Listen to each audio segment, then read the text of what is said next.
Durante 50 anos, Ron Howard pareceu perfeito, o típico americano de Mayberry que se tornou realeza em Hollywood. Mas na sua entrevista mais recente, revelou o lado negro por detrás do sorriso, a escolha devastadora que fez em 1991 e que ainda o persegue. O familiar que quase perdeu para o vício enquanto ganhava prêmios, e o momento no set em que o seu corpo não aguentou mais. A confissão de Ron sobre o que realmente aconteceu durante aqueles meses perdidos vai partir-lhe o coração.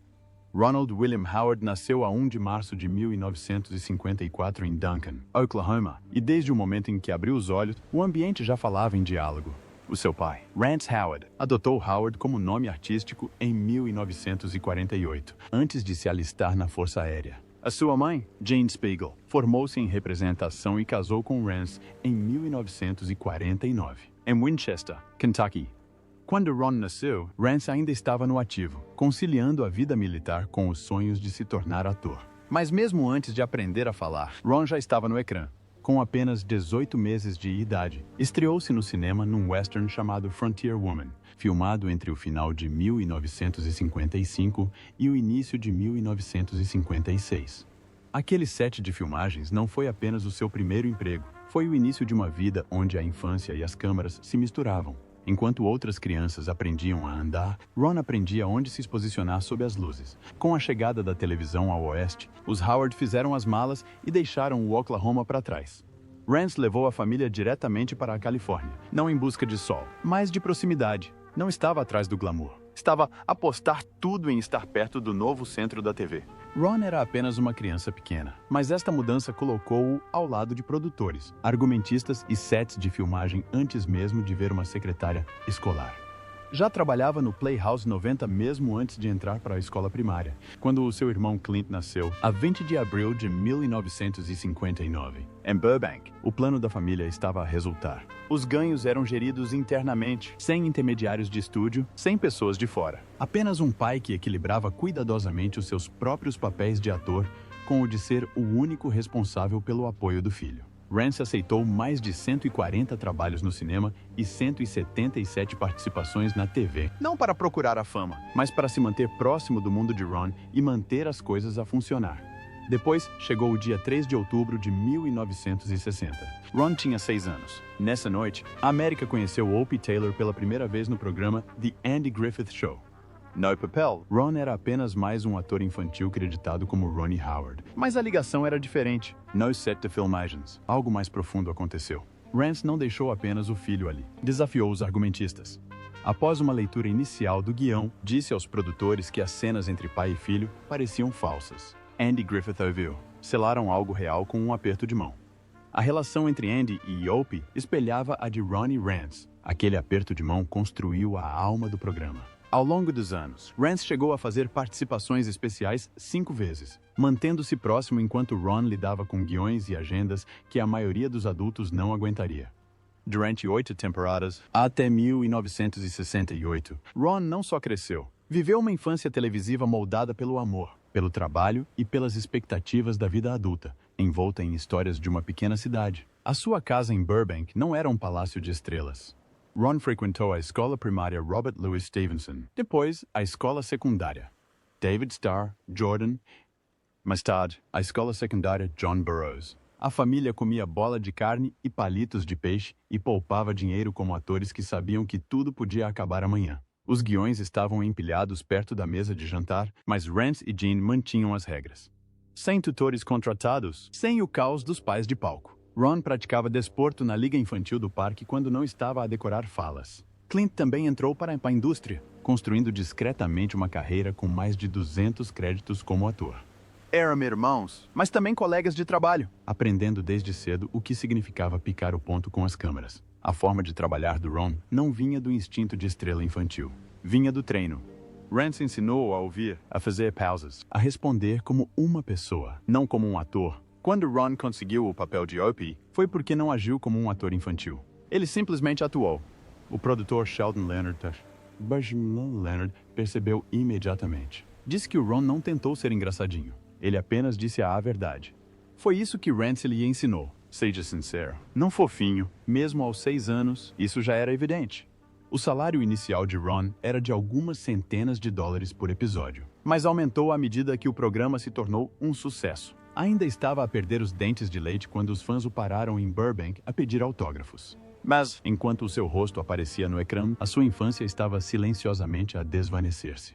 Um dos momentos mais inesquecíveis aconteceu em 1963, na quarta temporada, primeiro episódio. Opie, o Homem-Pássaro. Ron, de 9 anos, filmou uma cena em que Opie cria crias de aves órfãs depois de matar acidentalmente a mãe delas. Não houve truques dramáticos.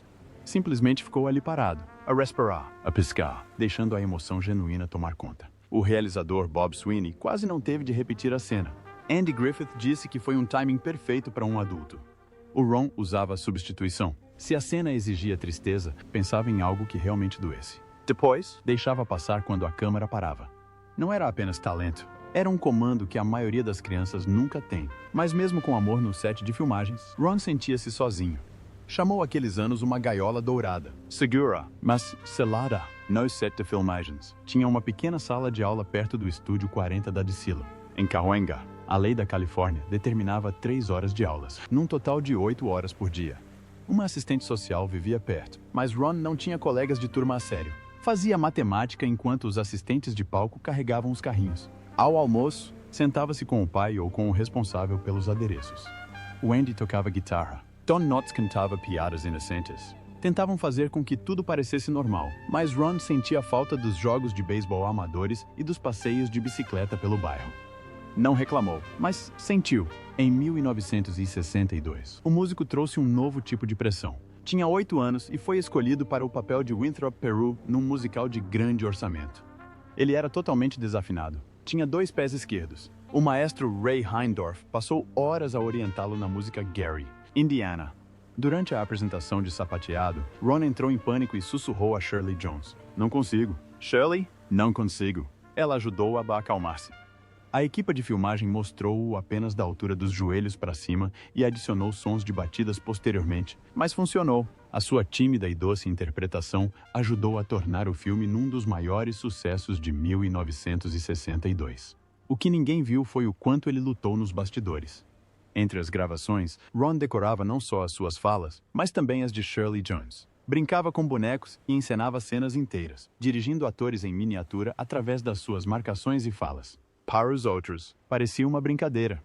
Para Shirley, parecia um potencial futuro realizador. Rance já tinha começado a escrever argumentos para os Flintstones e outros programas. Ensinou Ron a analisar uma cena, a compreender a razão por detrás de cada palavra de uma personagem. Essas lições não desapareceram. Permaneceram enterradas até que Ron começou a realizar filmes como Grand Theft Auto com apenas 23 anos. Em 1966, Ron tentou algo novo. Juntou-se ao elenco de The Monroes, uma série de western filmada nas montanhas rochosas do Wyoming. Era um terreno acidentado e autêntico. Aprendeu a andar a cavalo observando os peões do rancho. A locação era cara. A série durou apenas 26 episódios antes de ser cancelada pela NBC em 1967. Ron tinha 13 anos. Pela primeira vez, sentiu-se rejeitado. O programa de Andy Griffith ainda fazia sucesso, mas a saída dos Monroe atingiu-o em cheio. Achou que a culpa era dele. Aquela mágoa marcou. Em 1968, o piloto de A Família Brady entrou em contato. O Ron foi convidado para um teste. Recusou. Não porque não quisesse, mas porque os pais lhe disseram que não. Rance e Jean fizeram uma regra. Um dos dois teria de estar em casa todos os dias, entre as 9 horas e as 18 horas, se surgisse uma vaga de emprego. Eles queriam equilíbrio, queriam que ele crescesse normalmente. O Ron também queria isso. Aos 14 anos, ansiava por escola, espaço e amigos. Recusou o teste, e isso pode ter lhe salvo a carreira. Porque em 1974, tornou-se Richie Cunningham em Happy Days, o papel que o acompanhou durante a adolescência e lhe deu o dinheiro e a liberdade para trabalhar atrás das câmeras. Em 1969, o agente de Ron conseguiu algo grandioso. Assegurou a Ron os direitos de autor das repetições do programa The Andy Griffith Show. Cerca de $50 mil por ano. Isto era mais do que Sandy Koufax ganhava no auge da sua carreira no beisebol. Mas os Howard não esbanjaram. Mantiveram o estilo de vida simples. Abriram contas de poupança, compraram títulos do Tesouro Americano e viveram como sempre. Ron implorou para investir num negócio de karting com os amigos. Os seus pais permitiram. Perdeu cerca de $25.000. Essa foi a sua primeira lição sobre o risco. Representar rendia-lhe dinheiro, mas geri-lo era outra história. Essa lição ficou gravada. A 1 de abril de 1968, foi transmitido o último episódio do programa The Andy Griffith Show. Ron tinha 14 anos e sabia o cenário de cor. Sabia onde cada luz estava pendurada e onde cada técnico de iluminação se posicionava. Aquela última semana pareceu pesada. As pessoas guardavam as listas de chamadas como recordações. Andy e Ron ficaram até tarde a falar sobre beisebol. A despedida deles diante das câmeras foi silenciosa, mas Ron sentiu que algo estava a chegar ao fim. Tinha vivido toda a sua infância a apenas 14 metros de uma lente de câmera. Agora tinha de ser um adolescente. Em 2 anos, já estava a conciliar os estudos com testes para séries. No dia em que desmontaram os cenários de Mayberry, o capítulo seguinte já tinha começado. Em 1974, Ron Howard tinha apenas 19 anos quando entrou no escritório de Gary Marshall e mudou o rumo da sua vida. Não leu as falas como os outros, simplesmente sentou-se e pediu um refrigerante de cereja como se fosse lá todos os dias. A química com Henry Winkler foi instantânea. Não estava no guião, mas não importava. Durante 2 minutos, Ron transformou-se em Richie Cunningham e Marshall percebeu. A ABC tinha dúvidas. Temiam que o rapaz de Mayberry já não conseguisse passar por adolescente. Mas Gary Marshall insistiu, e Ron assinou um contrato de 5 anos por $7.500 por episódio. Tinha ultrapassado outros 35 atores. Não por ser mais extrovertido, mas por ter exatamente a voz de alguém que ajudaria a avó nas compras. Foi isso que lhe garantiu 255 episódios. Na 5ª temporada, em 1977, Ron já interpretava o mesmo adolescente alegre há tanto tempo que começou a parecer falso. Tinha 23 anos e interpretava um miúdo congelado no tempo enquanto o mundo real ardia lá fora. O Vietnã estava em todo canto, nos noticiários, nos jornais, e não fazia sentido que Richie nunca tivesse percebido. Assim, Ron escreveu um memorando de 3 páginas para a ABC. Ele pediu assuntos relevantes. Propôs uma matéria sobre Richie prestes a ser convocado para o serviço militar. Disseram que não. Demasiado político. Demasiado arriscado para os anunciantes. Então, o acordo foi feito através de olhares. Ao fundo, Richie lia jornais sobre a guerra, com um comentário passageiro sobre adiamentos do serviço militar. Ron sentiu-se sufocado. Mais tarde, contou à TV Guide que ser um adolescente feliz, quando o mundo já não era feliz, o fazia sentir como se não conseguisse respirar. Essa frustração plantou algo dentro dele. Ele não queria apenas agir, ele queria ter o controle. Ele queria conduzir. Em 1976, Fonzie estava em todo lado. Casacos de cabedal, posters, brinquedos, lancheiras vendiam muito, tudo somando $50 milhões em produtos licenciados. A ABC tentou renomear o programa para Fonzie's Happy Days. O Ron já tinha visto este tipo de coisas antes. O seu pai, Rance, lutou pelos direitos de crédito durante toda a sua carreira. Então Ron levantou-se. Ganhava $15 mil por episódio, mas disse que ia embora. Deu-lhes 48 horas para manter o título como estava. Se não o fizessem, perderiam o Fonzie e correriam o risco de um processo de quebra de contrato no valor de $500 mil. Gary Marshall ficou do seu lado. O programa não era só sobre o Fonzie. Era sobre uma família. A ABC recuou a meio do caminho. O nome manteve-se, mas Fonzie passou a ser o nome mais importante nos créditos. Foi uma vitória silenciosa. Depois, em outubro de 1977, Ron teve a sua oportunidade. Realizou o 5º episódio da 5ª temporada. Um encontro com Fonzie. O orçamento era apertado, apenas $10 mil, 32 cenas, 3 dias. Apareceu com uma lista tão detalhada que a equipa a considerou nível Spielberg. Uma cena acompanhava Fonzie pelo restaurante do Arnold num traveling de 90 segundos. Normalmente, isso levaria horas. Ron conseguiu-o em 2 tomadas, poupando $3 mil. A audiência aumentou 12%. Isso significou que 31 milhões de pessoas assistiram. A ABC deu-lhe mais 2 episódios para realizar e pagou-lhe mais $2.500 por episódio. Além do seu cachê de ator, Henry Winkler disse mais tarde que Ron o deixava desconfortável da melhor maneira possível. Ele forçou emoções reais em vez de apenas frases de efeito. Enquanto tudo isto acontecia, algo mais se desenvolvia. Em 1976, Ron entrou em Ate My Dust, um filme adolescente de baixo orçamento realizado por Roger Corman. Mas não era só por diversão. Ele tinha feito um acordo. Só atuaria se Corman o deixasse realizar o próximo filme. Esse filme era Grand Theft Auto, lançado em 1977. Ron co-escreveu-o com o seu pai, Rance, O orçamento foi de 602 mil dólares, mas o filme arrecadou 15 milhões. Isto representa um retorno de 2.400%. Destruíram 70 carros diante das câmeras, incluindo um Rolls-Royce de 40 mil dólares, 3 Cadillacs e 7 carros da polícia. O Ron não esperou pelas autorizações. Filmou em carris de comboio perto de Victorville. As câmeras tremeram. Os vagões capotaram. O caos foi real. Contou ainda com a participação da mãe, do irmão Clint e da colega de Happy Days, Marion Ross. No filme? O filme estreou nos cinemas a 16 de junho de 1977 e, de repente, já ninguém se ria da ruiva de Mayberry.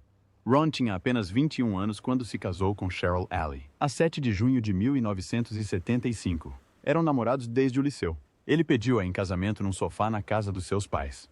Henry Winkler foi o seu padrinho de casamento. Andy Griffith e Tom Bosley também estiveram presentes. Quando Cheryl entrou em trabalho de parto com o primeiro filho, Ron estava no set de filmagens. Largou tudo e correu para o hospital. Anos depois, disse-o claramente, a Cheryl era a verdadeira história.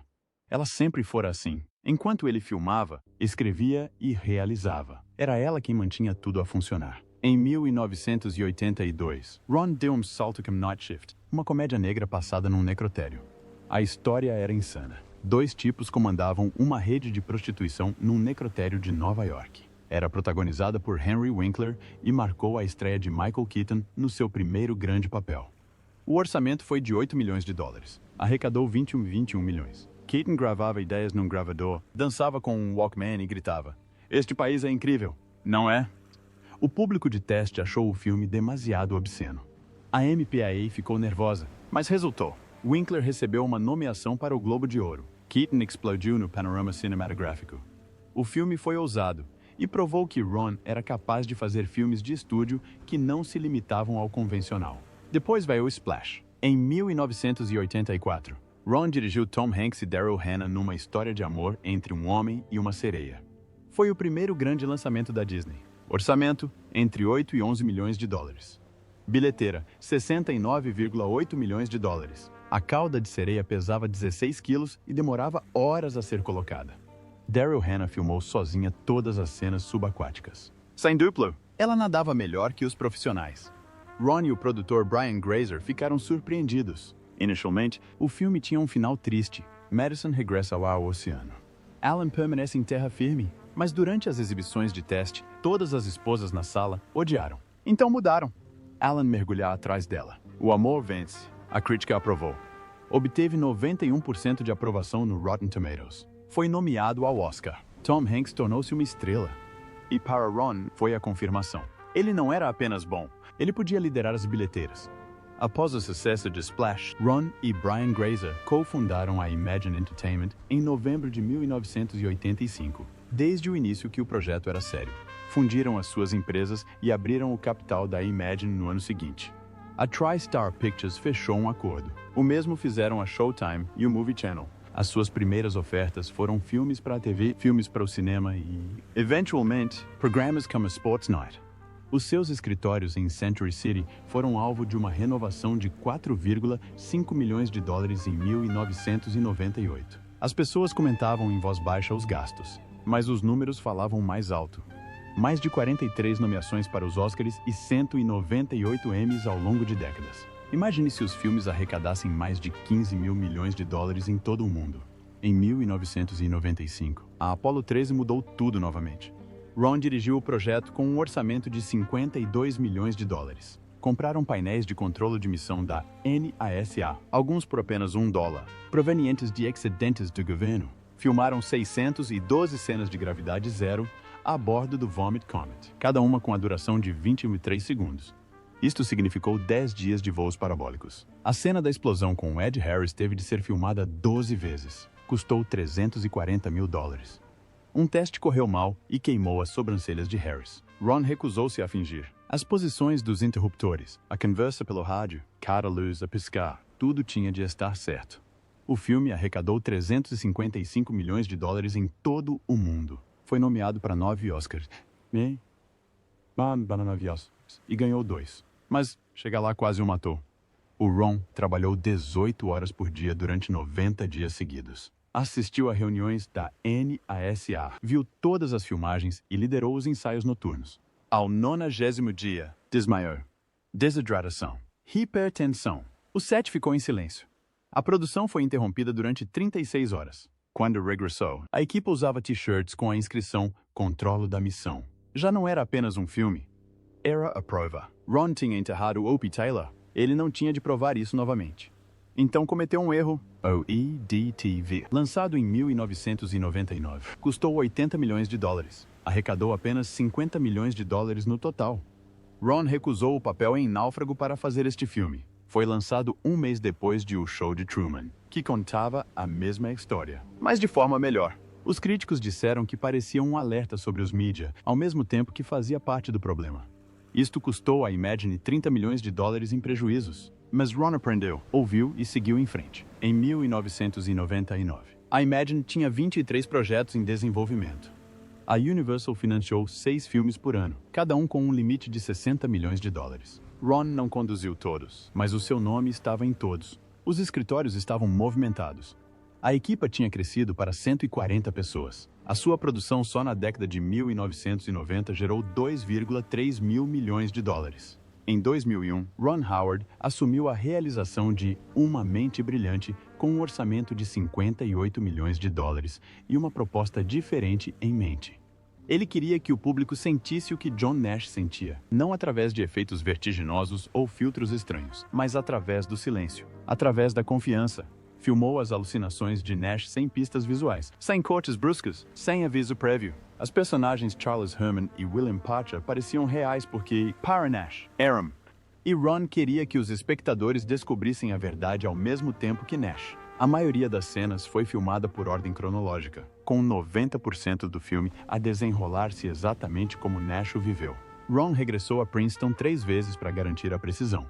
Os resultados foram impressionantes. A 24 de março de 2002, ganhou o Oscar de melhor realizador. Mas a verdade que se escondia por detrás da história não era apenas a de Nash.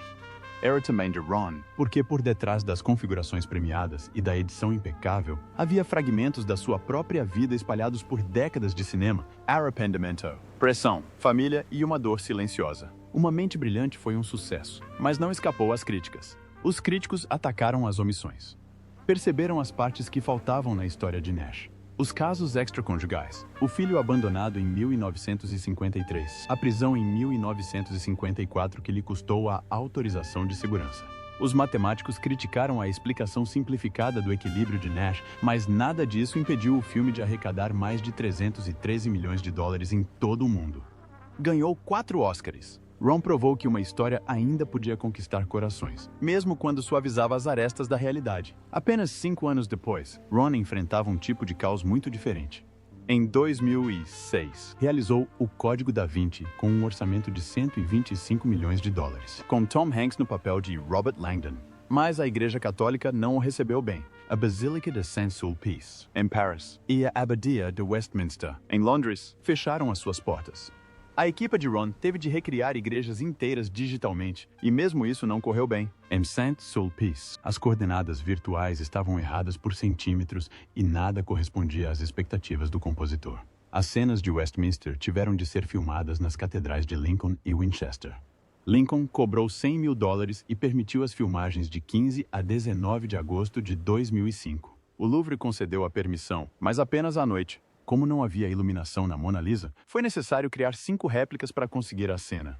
O filme arrecadou 758 milhões de dólares em todo o mundo. Os números pareciam fáceis. O processo, porém, nunca o foi. Nesse mesmo ano, Ron ainda estava de luto em silêncio. O seu pai, Rance Howard, tinha participado em quase tudo. Apollo 3, Splash, Uma Mente Brilhante, Parenthood. Mas, a 25 de novembro de 2017, Rance faleceu aos 89 anos em Los Angeles, apenas alguns meses após o falecimento da sua mulher. Judy, em janeiro, nasceu Harold Engel Beckenholt em Duncan, Oklahoma, a 17 de novembro de 1928. Ron descreveu-o como um rapaz do campo da época da Grande Depressão que mudou tudo ao perseguir um sonho. Rance tinha participado em séries como Os Waltons, Seinfeld e Grey's Anatomy, e até recebeu uma nomeação para um Emmy por Through the Magic Pyramid. O homem que ensinara Ron a representar e a ouvir tinha partido. Em 2008, Ron interpretou Frost Nixon, baseado na peça de 2006. Com um orçamento entre os 25 e os 29 milhões de dólares, captou a guerra silenciosa entre David Frost e Richard Nixon. Estudou imagens de arquivo, observou cada movimento, cada pausa, cada respiração. Quando Frank Langella finalmente proferiu a infame frase de Nixon, "Eu desiludi o povo americano", o impacto foi estrondoso. O filme recebeu 5 nomeações para os Oscars na 81ª edição dos prêmios, incluindo melhor filme e melhor realizador. Mas, apesar da aclamação, apenas arrecadou 28,5 milhões de dólares. Foi um dos raros filmes nomeados para melhor filme que deu prejuízo. Muito antes de tudo isto, a 7 de junho de 1975, Ron casou com a sua namorada do liceu, Nancy Morgan. Ambos tinham 21 anos. Desde o início que estabeleceram uma regra: nada de falar de trabalho durante o jantar. Esta regra manteve-se por 50 anos. A Nancy também aderiu. Ela já tinha vivido dias felizes. Ela percebia do ramo, mas protegia o lar. Criaram 4 filhos: Bryce Dallas, as gêmeas Jocelyn e Paige, e Reid, enquanto Ron conciliava os sets de filmagem e os estúdios. Quando Bryce nasceu, em março de 1981, Ron fez algo de que se arrependeu mais tarde. Dirigiu a peça da escola dela quando ela tinha 5 anos. Ele tinha boas intenções, mas isso incentivou-a a seguir a carreira de atriz antes de a escolher por vontade própria. Anos depois, pediu desculpa. Ela perdoou-o. Estudou na Tisch School da NYU e lançou-se numa carreira a solo com o filme A Vila em 2004, ganhando posteriormente 8 milhões de dólares por filme da franquia Mundo Jurássico. Ron recuou. Não empurrou os outros. Tinha aprendido, mas nem todas as lições eram fáceis. Na década de 1980, o seu irmão Clint tornou-se viciado em cocaína e álcool. Clint também tinha sido ator infantil e Hollywood não o tratou bem. Em 1990, estava no fundo do poço. Ron contou-lhe a verdade: ir para a reabilitação ou perder a relação. Clint escolheu a vida. No seu livro de memórias de 2021, The Boys, contaram tudo. Ron admitiu que se sentia culpado. A sua própria ascensão fez com que Clint se sentisse deixado para trás. Em 1991, nasceu Jocelyn. Apenas um ano depois, Ron partiu para a Irlanda para filmar Far and Away, onde passou 6 meses. Foi o período mais longo que já passou longe de Nancy, de Bryce e do seu filho recém-nascido. Quando voltou para casa, Jocelyn tinha mudado. Bryce mal se lembrava dele. Nancy estava a criar os filhos sozinha. O momento abalou-o. Prometeu nunca mais aceitar longas filmagens internacionais. Cumpriu essa promessa, em grande parte, mas em 2005, quebrou-a. Homem Cinderela precisou de longas refilmagens. Perdeu muitos momentos da vida de Bryce. Em 2025, durante o seu 50º aniversário de casamento, Ron deu um banco a John Burroughs High School, onde se conheceram. Fez uma confissão discreta. Ainda lamentava ter perdido tanta coisa. Nancy assentiu. A regra de não jantar com colegas de trabalho continuava a ser válida, mas ela gostaria que ele tivesse percebido o preço disso mais cedo. Em 2020, realizou Hillbilly Elegy. A Netflix pagou 45 milhões de dólares pelo filme. A longa-metragem foi massacrada pela crítica. Recebeu uma nomeação ao Framboesa de Ouro de pior realizador. Mas Glenn Close ainda recebeu nomeações para os Oscars, para o Essence Award e para o Globo de Ouro. Nesse mesmo ano, Ron lançou Rebuilding Paradise, um documentário sobre o incêndio de 2018 que matou 85 pessoas e destruiu 14 mil casas. A sua sogra vivia num paraíso. As imagens, as histórias, tudo aquilo o destruiu. Disse que foi o projeto mais difícil que já fez. Filmou durante mais de um ano. Não desviou o olhar. Depois veio Aiden. Em 2025, Ron seguiu uma nova direção. Um thriller de sobrevivência passado nas Ilhas Galápagos dos anos 30. Tinha ouvido a história pela primeira vez 15 anos antes, durante as férias. Começou a esboçar o filme no seu BlackBerry nessa mesma noite. Protagonizada por Sydney Sweeney, Jude Law, Ana de Armas, Vanessa Kirby e Daniel Bruhl. O filme de 55 milhões de dólares estreou em 664 cinemas e arrecadou apenas 1 milhão. Ron descreveu-o como um risco criativo que o deixou extremamente ansioso. Já havia cogitado desistir. Em 2018, Solo, uma história de Star Wars, desmoronou-se à sua volta. Tinha assumido a realização a meio das filmagens, após a demissão dos realizadores originais. Refilmou 70% do filme. Ainda é um fracasso. Em 2025, disse publicamente que Solo quase acabou com a sua carreira de realizador, mas Bryce convenceu-o a voltar atrás. Regressou com projetos para a Apple TV+. E continuou. Em 2025, Ron completou 50 anos de casamento. Co-dirigiu a Imagine Entertainment durante 40 anos com Brian Grazer. A empresa produziu mais de 50 filmes, recebeu 47 nomeações para os Oscars e 289 para os Emmy. O seu patrimônio líquido ultrapassou os 200 milhões de dólares. Atribuiu ao pai o mérito de o ter ensinado a manter a humildade. Agora, orienta jovens realizadores e continua a contar histórias. Ainda se lembra do banco na Burroughs High, do lugar vazio ao jantar, do bebê que mal o reconheceu. Ele lembra-se de tudo.